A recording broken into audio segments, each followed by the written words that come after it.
తాకట్టులో ఉన్న బంగారాన్ని విడిపించి ఆ రోజు ఆన్లైన్ ధరకే కొంటుంది కొమ్మూరి గోల్డ్. నమస్కారం అండి, సుమన్ టీవీకి స్వాగతం. నేను గీతాంజలి. పెళ్ళంటే 100 ఏళ్ల పంట అంటారు, కానీ ఇవాళ రోజుల్లో ఎలా ఉంది పరిస్థితి? మా రోజుల్లోనే బాగుండేది, పెళ్ళంటే ఏమైనా కానీ భర్త భార్య ఇద్దరు సర్దుకుపోయి బతికే వాళ్ళం, ఎంతమందిని మనం అలా చూస్తున్నాం అని చెప్తారండి. నిజమే, ఇవాళ రోజుల్లో వివాహాలు త్వరగా విఫలం అవ్వడానికి, అలాగే ఆలస్యంగా వివాహాలు కావడానికి ఎన్నో కారణాలు చెబుతూ ఉన్నారు. ప్రధానంగా జాతకాలు కలవలేదని, ఏవో దోషాలున్నాయని, ఇవి మనం ఎప్పుడు వింటూనే ఉంటాం. ముందుగానే తెలుసుకుంటే మనందరం జాగ్రత్త పడతాం కదా. అలా జాగ్రత్త పడాలి అంటే నిపుణుల సలహా మనకి తప్పనిసరండి. ఇది దృష్టిలో పెట్టుకునే అందరికీ ఉపయోగపడాలనే ఉద్దేశంతోనే ఈ కార్యక్రమం చేస్తున్నాం, ప్రత్యేకించి వివాహాల గురించి. ఎవరికైతే వివాహాలు ఆలస్యం అవుతున్నాయో, కారణాలు తెలియకుండా ఉన్నారో, ఎటువంటి దోషాలు ఉన్నాయో వారికి ప్రత్యేకంగా ఈ వీడియోస్ ద్వారా చక్కటి వివరణ అందించబోతున్నాం. మనకి అందించేది జ్యోతిష్యరత్న జ్యోతిష్య చక్ర వైభవ నిపుణ డాక్టర్ రాళ్లపల్లి రవికుమార్ గురువు గారు. ఇప్పటి వరకు వీరు 5,000 వివాహాలు జరిపించారండి. అంతేకాదు, ఎవరన్నా తీసుకొచ్చి ఒక సంబంధం మా అమ్మాయికి ఒక జాతకం ఇచ్చి వీరికి సంబంధం కుదర్చండి అని అడిగితే ఈ లెక్కన 1,00,000 వివాహ పొంతనలు చేశారు వారు. అంతటి అనుభవం ఉంది 30 ఏళ్లుగా. ఈ 30 ఏళ్లలో ఎంతో మందిని జతపరిచారు. చాలా సంతోషించే విషయం ఏంటంటే వాళ్ళు హ్యాపీగా ఉండడం, వీరికి ఎప్పుడు కృతజ్ఞతగా ఉండడం చూస్తాం. చాలా మంది మాకు ఇలాంటి గురుగారి ద్వారా మాకు జాతకం చెప్పించండి, మా అమ్మాయికి అబ్బాయికి వివాహం ఆలస్యం అవుతుంది, కారణం తెలియట్లేదు, దోషం ఏంటని కొన్ని మెసేజెస్ వచ్చాయండి. అవి నాకు నిజమే అనిపించింది. కరెక్ట్గా చెబితే ఈ ప్రాబ్లం ఉండదు కదా అని మీకోసమే ప్రత్యేకంగా సిరీస్ ఆఫ్ వీడియోస్తో మీ ముందుకు వస్తున్నాం. వీడియోస్ అన్నీ కూడా ఎటువంటి దోషాలు ఉంటాయి, ఎందుకు ఉంటాయి, పరిహారం ఏంటి, ఇవన్నీ తెలుసుకోవచ్చు. అలాగే గురువు గారి అపాయింట్మెంట్ కోసం మీకు స్క్రీన్ పైన నెంబర్ కూడా ఇవ్వడం జరుగుతుంది. మీరు వాట్సాప్ ద్వారా మీరు అపాయింట్మెంట్ తీసుకోవచ్చు. ఈ వివరాలన్నీ కూడా మీరు మళ్ళీ ఒకసారి అడిగి క్లారిటీ తెచ్చుకోవచ్చు. అలాగే నేరుగా గురువు గారిని కలిసే అవకాశం కూడా ఉంటుంది. ఆ వివరాలు కూడా తెలియజేస్తారు. ముందుగా గురుగారితో మాట్లాడదాం. గురుగారు నమస్కారం అండి. శరదిందు సమాకారే పరబ్రహ్మ స్వరూపిణి వాసరా పీఠ నిలయే సరస్వతి నమస్తుతే. సుమన్ టీవీ ప్రేక్షకులకి నమస్కారం. వివాహాల గురించి కానీ ఇది ఒక రికార్డేనండి. ఖచ్చితంగా 1,00,000 పొంతనలు, వివాహ పొంతనలు చేశారు, 5,000 వివాహాలు జరిపించారు. ఎంతటి అనుభవం అంటే మెయిన్ అంటే వివాహ పొంతలు ఏంటంటే ప్రతి ఒక్క జాతకానికి ఏంటంటే అలాగే 27 నక్షత్రాలు ఉంటాయి. కొంతమంది తెలియదు ఈ 27 నక్షత్రాలు ఏదైనా మీ నక్షత్రం ఉందనుకోండి. ఫర్ ఎగ్జాంపుల్ మీది అశ్విని నక్షత్రం అయింది అనుకోండి. ఈ అశ్విని నక్షత్రానికి 27 కలుస్తాయని చాలా మంది అనుకుంటారు. కానీ ప్రతి నక్షత్రానికి ఒక 16 to 17 నక్షత్రాలే కలుస్తాయి. అవే కలుస్తాయి. ఇప్పుడు కలవ నక్షత్రం ఇచ్చినా కూడా అది కలవనట్టే అనమాట. సో అలా కూడా చాలా పొంతలు అయిపోతుంటాయి. అందుకే నేనేం చేస్తానంటే మీ నక్షత్రం ఇచ్చారంటే మీ నక్షత్రానికి తగ్గట్టు ఏ నక్షత్రం అయితే మ్యాచ్ అవుతుందో ఆ నక్షత్రం మీకు ఆ 17 లిస్టు పంపిస్తాను అనమాట. సో అందులో మీకు ప్రొఫైల్ అన్నీ నచ్చింది అనుకోండి, అంటే చదువు, ఉద్యోగం, అలాగే మెయిన్గా తన అందం కానీ, హైట్ కానీ, మెయిన్గా క్యాస్ట్, సబ్సెక్ట్, క్రీడ్, అలా మీరు అనుకున్న అన్నీ అందులో ఉన్నాయనుకోండి. అప్పుడు మీరు మీ జాతకం ఆ ప్రొఫైల్ నాకు పంపిస్తాను, కుదిరిందో లేదని చెప్తున్నప్పుడు. సో ఓవరాల్గా అలా 1,00,000 మ్యాచ్ మేకింగ్ చూశానండి. 5,000 పెళ్ళిళ్ళు చెప్పాను. కొంతమందికి 10 సంబంధాలతోటే పెళ్ళిళ్ళు అయిపోయాయి. కొంతమందికి ఫస్ట్ దాంతో అయిపోయాయి. కొంతమందికి హైయెస్ట్ నేను చూసింది బట్టి ఒక 400 ఒకళ్ళకైతే, ఒకళ్ళకి 350, ఒకళ్ళకి 300. వాళ్ళు అలా వెయిట్ చేశారు కూడా. కొంతమంది 2-3 ఏళ్ళు కూడా వెయిట్ చేశారు నా మాట నమ్మకం మీద. అయితే ఇవన్నీ కూడా దోషాలు వీటి వల్ల కూడా ఉంటాయండి. అంటే మనకి మేజర్ దోషాలు కుజ దోషాన్ని, నాగదోషాన్ని, కాలసర్ప దోషాన్ని, సప్తమ స్థానం బాలేక, అష్టమ స్థానం బాలేక, కుటుంబ స్థానం బాలేక, కొంతమందికి సంతానం ఉండదని ఉంటుంది, కొంతమందికి ఆరోగ్యం బాగుండదని ఉంటుంది, కొంతమందికి ఆయుష్ లేదని ఉంటుంది. సో ఏంటంటే అవతల వాడికి ఆయుష్ ఉంది, వీళ్ళకి లేదనుకోండి, ఇవన్నీ ముందే తెలుస్తాయి. అందుకే పుట్టంగానే మనం జాతక చక్రం వేసినప్పుడే అప్పుడు పెద్దవి ఏం చూడం, మెయిన్ గా ఆరోగ్య ఆయుష్ గురించి చూస్తాం. లైక్ బాలరిష్ట దోషాలు ఏమన్నా కలిసి ఉండేవి, మెయిన్ విడాకులు అవ్వకుండా చూడాలి. మెయిన్ గా సప్తమ స్థానం బాగుండాలి. మెయిన్గా ఈగో ప్రాబ్లమ్స్ లేకుండా ఉండేటట్టు చూసుకోవాలి. ఒకరికి బాగా ఈగో ఉందండి, వీళ్ళు ఏంటంటే చాలా సాఫ్ట్ వాళ్ళని తీసుకురావాలి. అంతేకాని ఈగో పర్సన్ ఇచ్చి మ్యారేజ్ చేయకూడదు. సో అలా ఏంటంటే బాగా అన్యోన్యంగా ఉండేది, బాగా ఇద్దరు కలిసి ఉండేది, సో దెబ్బలాట్లేంది. ఇంకోటి నేచర్, స్వభావం ఉంటుంది అన్నమాట. మనకి లగ్నం కూడా బాగా కలిసింది అనుకోండి, స్వభావం బాగా కలిసినట్టు.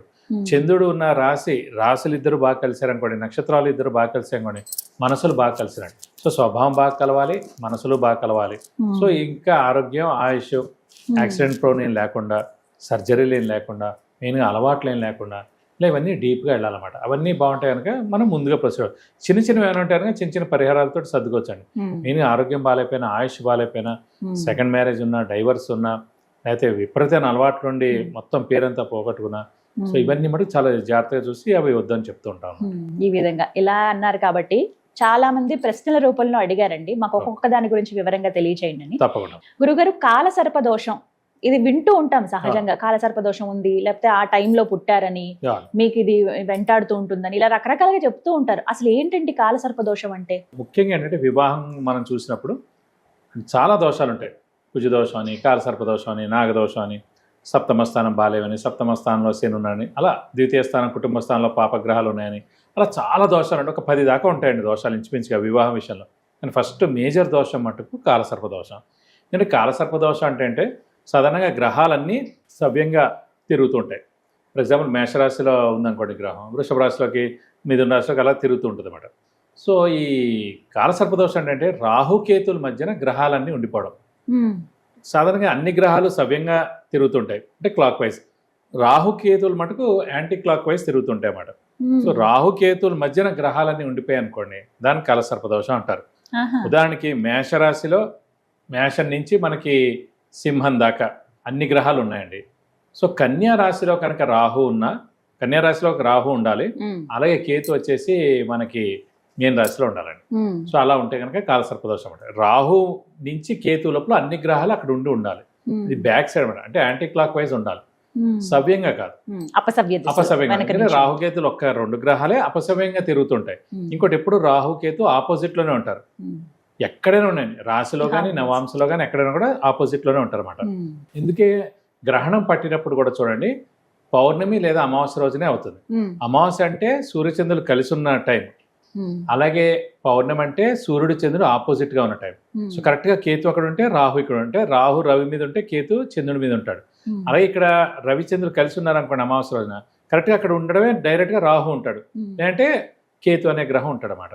సో ఈ గ్రహణం కూడా రవిచంద్రుల మీద పట్టినప్పుడే గ్రహణం అంటారు. కాబట్టి అంత డేంజర్ అండి, అదొక కాలసర్ప దోషం అనేది మెయిన్ గా ఏంటంటే గ్రహణం ఎంత డేంజరో అలాగే ఇది కూడా అంత డేంజర్ అన్నమాట. ఇది మెయిన్ గా ఎందుకంటే ఫస్ట్ ఆఫ్ ఆల్ దేని మీద ఎక్కువ ఇంపాక్ట్ ఉంటుందండి. ఫస్ట్ ఆఫ్ ఆల్ ఒక పిల్లాడు పుట్టాడండి, పిల్లాడు పుట్టిన తర్వాత వాడు చదువుకోవాలి. వాడు మామూలుగా వాడిది ఒక ఇంజనీరింగ్ ఉందనుకోండి, ఎవరైనా మామూలుగా ఇంజనీరింగ్ చదవాలనుకుంటాడు, కానీ వాడు ఓన్లీ పాలిటెక్నిక్ చదవగలుగుతాడు. అలాగే ఒక ఐఏఎస్ ఆఫీసర్ అవ్వాలనుకుంటాడు, ఒక ఐఏఎస్ ఆఫీసర్ జాతకం అనుకోండి, ఈ కాలసర్ప దోషం అన్నవాడు ఏంటంటే ఒక ఆఫీసర్ అవుతాడు, గవర్నమెంట్ కానీ సెంట్రల్ గవర్నమెంట్ కానీ. అలాగే బిజినెస్లో టాప్ మోస్ట్ బిజినెస్ మ్యాన్ అవ్వాలి, 20%, 30% ఉన్నవాడు. అలా ఎందులోనైనా సరే అన్నీ కూడా 50% ఉంటుందండి సక్సెస్ రేటు. 50% వాళ్ళకి అవుతారు, అంతకని ఎక్కువ అవ్వలేరు అనమాట. అది మెయిన్గా ఏంటంటే ఈ వివాహ విషయంలో మటుకు ఆలస్యం అవడం. ఆలస్యం అంటే 30 to 35 years, అంటే ఇప్పుడు ప్రెసెంట్ అందరూ 30-35 yearsకే చేసుకుంటున్నారు కాదని కాదు, ఇప్పుడు పొజిషన్కి వచ్చేప్పుడు ఏ 40కే వెళ్ళిపోవచ్చు కూడా. సో ఫస్ట్ ఆఫ్ ఆల్ వివాహమే ఆలస్యం అవడం. అంటే అతను ఎంత అందంగా ఉన్నా, చదువు బాగున్నా, మంచి ఉద్యోగం ఉన్నా, ప్రాపర్టీ ఉన్నా, ఆరోగ్యం అన్ని బాగున్నా కూడా ఈ జాతకం అనేది అక్కడ కనిపిస్తుంది అన్నమాట. మనిషి చాలా అందంగా ఉండొచ్చు, వాడికి పెళ్లి అవ్వట్లే అంటే అది మన జాతకంలో చూస్తే తెలుస్తుంది. ఈ కాలసర్ప దోషం అనే మటుకు మెయిన్ గా వివాహ ఆలస్యం అవడం, అలాగే ఈ పెళ్లి ఎలా లేట్ అయింది, అలాగే సంతానం మీద కూడా అంత ఎఫెక్ట్ ఉంది. అందుకే ఈ సంతానం కూడా అదే ప్రాబ్లం కాబట్టి కూడా వివాహం చేసుకోరు చాలా మంది. ఈ జ్యోతిష్కులు చెప్తారు, వద్దమ్మా కాలసర్ప దోషం ఉంది ఆ అబ్బాయికి, ఈ కాలసర్ప దోషం ఉండడం వల్ల వివాహం ఆలస్యం ఉంటుంది, చిన్న చిన్న దెబ్బలాట్లు భార్యాభర్తల మధ్యన ఉంటాయి, అవగాహన ఉండదు, వాళ్ళిద్దరి మధ్యన అన్యోన్యత ఉండదు, అనవసరమైన మనస్పర్ధలు ఉంటూ ఉంటాయి. ఇది కాకుండా వివాహ ఆలస్యం, ఇది కాకుండా మెయిన్గా సంతానం ఆలస్యంగా పుట్టడం కానీ, సంతాన నష్టం కానీ, పుట్టిన అమ్మాయి పుడుతుంది, ఇన్ని పాయింట్స్ అన్నమాట. సంతాన నష్టం, సంతానం లేకపోవడం, పుట్టిన 40 ఏట అలా పుడుతుంది, అది కూడా పుట్టిన అమ్మాయి పుడుతుంది. సో ఇన్ని పాయింట్స్ తోటి వాడేంటి ఆల్రెడీ వివాహంలో ప్రాబ్లమ్స్, భార్యాభర్తల మధ్యన ప్రాబ్లమ్స్, మనస్పర్ధలు, దెబ్బలాట్లు ఉంటాయి. ఇది కాకుండా ఆలస్య వివాహం, ఇది కాకుండా సంతాన నష్టం, సంతానం ఆలస్యంగా పుట్టడం, పుట్టిన అమ్మాయి, ఇన్ని ఎందుకురా బాబు అని చెప్పి ఆ కాలసర్ప దోషం ఉన్న అబ్బాయి కానీ అమ్మాయిని కానీ పెళ్లి చేసుకోరు అన్నమాట. మనం చెప్పక్కర్లేండి, మనం అనుకుంటాం అయ్యో జ్యోతిష్కుడు చెప్పాడు కదా అందుకు వద్దన్నారని. ఇప్పుడు ఎంతమంది చూస్తారు జ్యోతిష్? 100% చూడరు, మ్యాక్సిమం చూస్తే 40-50% ఇప్పుడు చూస్తారు. జస్ట్ 20 ఏళ్ల క్రితం అయితే 10% చూసేవారు. అయినా అవ్వకపోయినా మన జాతకం అనేది మనలో తెలుస్తుంటది. సో మనల్ని వాళ్ళు వద్దంటారంటేనే ఆల్రెడీ గ్రహాలు అనేవి మన దాంట్లో ఉన్నాయి కాబట్టి వాళ్ళు వద్దంటారు అనమాట. అదే రూల్ అండి, గుర్తుపెట్టుకోండి. సో అందుగురించి అంటే ఈ మెయిన్ గా ఇలాంటివన్నీ ఉంటాయండి. ఇది కాలసర్ప దోషం అంటే. విన్నారు కదా, ఇలా మీరు కూడా వినే ఉంటారు కాలసర్ప దోషం ఉందని. ఇంకా డీటెయిల్డ్ గా మీరు తెలుసుకోవాలంటే, ఎందుకంటే ఇన్ని వివాహాలు జరిపించారు, ఇన్ని వివాహ పొంతనలు చూశారు గురువు గారు, ఇంకా మీకు ఇంకేమైనా సందేహాలు ఉన్నాయండి, మాకెందుకో ఇక్కడ కాస్త డౌట్ గా ఉంది, జరుగుతుందా లేదా, ఒకసారి మా అబ్బాయి జాతకం చూడండి, లేకపోతే మా అమ్మాయి జాతకం చూడండి, ఈ సంబంధం కుదిరేలాగా ఉంది, వీళ్ళ జాతకం చూడండి అని కూడా మీరు డైరెక్ట్గా అడగొచ్చండి. అపాయింట్మెంట్ తీసుకుని మీరు గురువుగారిని కూడా కలవచ్చు ప్రత్యేకమైన తేదీలలో, అవి కూడా వివరిస్తాము. మీరు ముందు మాట్లాడాలి, కాల్ అపాయింట్మెంట్ కావాలంటే కనుక స్క్రీన్ మీద కనపడుతున్న నెంబర్కి ఒకసారి మీరు వాట్సాప్ చేయండి, మీ డీటెయిల్స్ అన్ని. మీకు ఒక టైం ఇవ్వడం జరుగుతుంది, ఆ టైంలో మీరు గురువుగారితో కాల్ అపాయింట్మెంట్ తీసుకుని మాట్లాడవచ్చు. గురుగారు మరి ఇంత చెప్పారు, ఖచ్చితంగా పరిహారం అడుగుతాం. మరి ఈ కాలసర్ప దోషం ఉన్నప్పుడు ఈ వివాహం ఆలస్యం అవ్వకపోవడము, అలాగే సంతానం కలగకుండా ఉండకపోవడం, ఇవి కాకుండా టైంకి జరగాలి అని అంటే గనక ఏమైనా పరిహారం చేసుకోవాలా ముందుగా? అందుకే పుట్టగానే ఫస్ట్ మనం జాతకం రాయించడం కానీ జాతక చక్రం వేయించి main points first of all పుట్టంగానే ఏం చూస్తారు, ఆరోగ్య ఆయుష్ ఈ పిల్లాడికి ఉందా లేదు చూడడం. మెయిన్గా బాలారిష్ట దోషాలు అంటే 6 అంటే కొన్ని గ్రహాలు ఒక్కొక్క ప్లేసెస్లో ఉంటే కనుక దాని బాలారిష్ట దోషాలు అంటే దానివల్ల మెయిన్గా ఆరోగ్య ఆయుషే దెబ్బతింటాయండి. సో అందు గురించి మెయిన్గా అంటే ఈ 9 గ్రహాలు కూడా ఒక్కొక్క స్థానంలో ఒక్కొక్కటి ఉంటే కనుక దాని బాలారిష్ట దోషం, దానికి తగు శాంతులు చేసుకోవాలన్నమాట. అందుకు చూపించినప్పుడే అప్పుడే చూడాలన్నమాట ఈ కాలసర్ప దోషం కూడా ఉందా లేదా. అది ఉందనుకోండి, కొంచెం వయసు పెద్ద అయిన తర్వాత ఈ మెయిన్గా నాగ ప్రతిష్ఠ అనేది చేయించాలి. ఇది రామేశ్వరంలో చేయించాలి. అంటే ఇంకెక్కడైనా చాలా ఇప్పుడు మనకి అల్వాల్లో ఉంది, కొన్ని చోట్ల మోపీదేవి దగ్గర ఉంది, అలా ఉన్నాయి కొన్ని చోట్ల, లేవని కాదు, అక్కడ చేయించవచ్చు. కానీ రామేశ్వరంలో చేసింది ఇక ఫైనల్ అండి. అక్కడ చేస్తే కనుక నాగప్రతిష్ఠ ఫస్ట్ ఆఫ్ ఆల్ ఈ 2 నాగపడగలు ఉంటాయి కదండి, అదొక రాయి మీద చెక్కి ఉంటుంది చూడండి. సో దానికి అంటే మన పేరు నక్షత్ర గోత్రంతో దానికి చాలా పూజ చేస్తారు. అదొక 3 రోజుల పూజ కూడా ఉందన్నమాట. సో అది చాలా నియమనిష్టలతో చేయాలి. అది ఫస్టే చిన్న వయసులో చేయిస్తే మరి ఇందాక ఏమనుకున్నాం మనం, విద్యకు ఆటంకాలు, పెద్ద విద్య రావాలి, చిన్న విద్య వస్తుంది, పెద్ద ఆఫీసర్ పెద్ద ఉద్యోగం రావాలి, మీడియం ఉద్యోగం వస్తుంది, అలా అన్నీ కూడా హాఫే అనమాట, సగమే అవుతుంది లైఫ్లో. సో అందుకే ఇది చిన్నప్పుడే చేయించారనుకోండి, వాడి వయసు పెరిగే కొద్దీ ఆ దోషం పోయి ఇప్పుడు చాలా ఉన్నత స్థానాన్ని చేరుకుంటాడు. సో ఈ ఫస్ట్ ఆఫ్ ఆల్ ఏమో మెయిన్గా ఈ నాగప్రతిష్ఠ చేయించడం. నెక్స్ట్ ప్రతి మంగళవారం ఉపవాసం అనేది ఫిక్స్డ్గా పెట్టుకోవడం. నేను మంగళవారం అనేది కుజుడికి సంబంధించి అన్నమాట. సో అది ఆ రోజు చేస్తే కనుక ఇలాంటి దోషాలన్నీ పోతాయి. అలాగే మెయిన్గా ఇది రాహు కేతువులు రిలేటెడ్ కాబట్టి మెయిన్గా ఈ సుబ్రహ్మణ్య స్వామిని ఎక్కువగా పూజించడం, ప్రతిరోజు సుబ్రహ్మణ్య స్వామి అష్టోత్తరం చదువుకోవడం, వీలైతే సుప్రసిద్ధ టెంపుల్స్ అయిన మోపిదేవి కానివ్వండి, తిరుత్తణి కానివ్వండి, అలాగే మనకి పడని కానివ్వండి, ఇక్కడ స్కందగిరి టెంపుల్ కానివ్వండి, అలాగే కుక్కి సుబ్రహ్మణ్యం కానీ అక్కడ మనకు సంబంధించిన కొన్ని చేసుకునే ఉంటాయి, హోమం కానీ అభిషేకం కానీ అర్చన కానీ మన పేరు నక్షత్ర గోత్రం అవుతాడు, అవి చేస్తూ ఉండాలి. మెయిన్గా ఈ కాలసర్ప దోషం ఉన్న వాళ్ళు పొట్లగా అస్సలు తినకూడదు అన్నమాట. పొట్లగా ఏంటంటే ఒక పాము ఆకారంలో ఉంటుంది, మనం కట్ చేసినప్పుడల్లా ఆ దోషం మనకు వస్తుంది అన్నమాట.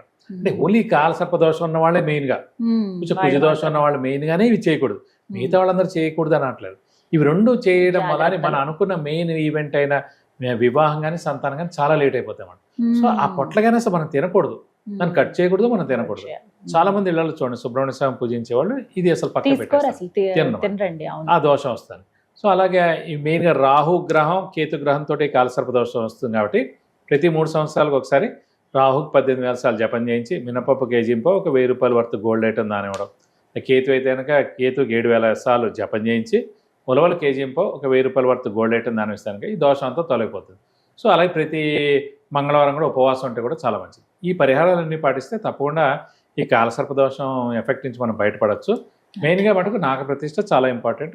ఎక్కడైనా చేయొచ్చండి రామేశ్వరంలో? అంటే రామేశ్వరంలో ఎక్కడైనా చేయొచ్చండి, అంటే మాక్సిమం అంటే ఆ ప్లేస్ అలాంటి ప్లేస్ అన్నమాట. అక్కడ చేస్తే నేను రామేశ్వరంలో గమనించింది రామతీర్థం దగ్గర ఒక రాముల వారి గుడి ఉంది, అక్కడ మొత్తం అన్ని నాగ ప్రతిష్టలేనండి, ఎన్ని ఉన్నాయో ఆ రోజు ఆశ్చర్యపోయాను. ఇక విజువల్ కూడా నేను చూపిస్తాను చూడండి, ఒక క్లిప్ యాడ్ చేస్తాను, అసలు ఎన్ని నాగ ప్రతిష్టలు ఉన్నాయో. సో అక్కడ చేస్తే 100% పోయినాడు. మేము అంత దూరం వెళ్ళాం, ఇది కొంచెం ఖర్చుతో కూడుకున్నది. అంటే మనం ఒకటే చెప్పుకున్నాం, ఎందుకంటే ఇది ఒక రోజుతో కాదు, విద్య, ఉద్యోగం, వివాహం, సంతానం, ఆరోగ్యం, ఆయుష్, ఇవి కూడా అనమాట అన్నింటిలో అది కవర్ అయిపోతుంది. అది కాకుండా వ్యాపారస్తులకి అందరు కూడా ఇలా సగం జీవితం ఎవరికి గడపాలని ఉండదు. ఇప్పుడు వేరే వాళ్ళు ఎవరైనా అనుకోండి, 1 గ్రహం పోయింది, 2 గ్రహాలు పోయి, 3 పోయాను, ఇది మొత్తం అన్ని గ్రహాలు పోయినట్టు అన్నమాట. సో అన్నిట్లో ఇలా మొత్తం అన్ని కలిపి ఫర్ ఎగ్జాంపుల్ ఒక 4 పార్టీలు వాళ్ళు ఉన్నారండి, 4 పార్టీలను ఒక రూమ్ లో పెట్టేస్తే ఏమవుతుంది అన్నమాట, ఎటు అవ్వాలో ఏం అవ్వాలో తెలియదు అన్నమాట. సో కాబట్టి ఈ పరిహారాలు పాటిస్తే తప్పకుండా ఈ కాలసర్ప దోషం ఎఫెక్ట్ పోయి మీకు అన్ని విధాలా మంచి చేకూరుతుంది. చక్కగా వివరించారు గురుగారు, ధన్యవాదాలండి. నమస్కారం. విన్నారు కదండి, ఎవరికైతే కాలసర్ప దోషం ఉందని తెలిసిందో, మాకు తెలియట్లేదండి జాతకం బట్టి, కానీ మా అబ్బాయిది చిన్న పిల్లోడు ఇప్పుడు, లేకపోతే అమ్మాయి పాప ఇప్పటి నుంచే మేము వాళ్ళ అభివృద్ధి చూడాలనుకుంటున్నాం, జాతకం చూపించుకోవాలనుకుంటున్నాం అంటే కనుక స్క్రీన్ మీద నేను గురుగారికి సంబంధించిన నెంబర్ ఇస్తానండి. మీరు కాల్ అపాయింట్మెంట్ తీసుకోవచ్చు. మీరు ఫస్ట్ అందులో మాట్లాడండి, లేదు మేము నేరుగా కలవగలం అన్నా కూడా మీరు వివరాలు తెలియచేయండి. వాట్సాప్ ద్వారా మీ వివరాలు తెలియచేస్తే మీకు టైం అనేది ఇవ్వడం జరుగుతుంది. ఆ టైంలో మీరు గురువు గారి నుంచి కలవచ్చు. మరిన్ని వివరాల కోసం స్క్రీన్ మీద కనబడుతున్న నెంబర్కు కాల్ చేయండి. నమస్కారం.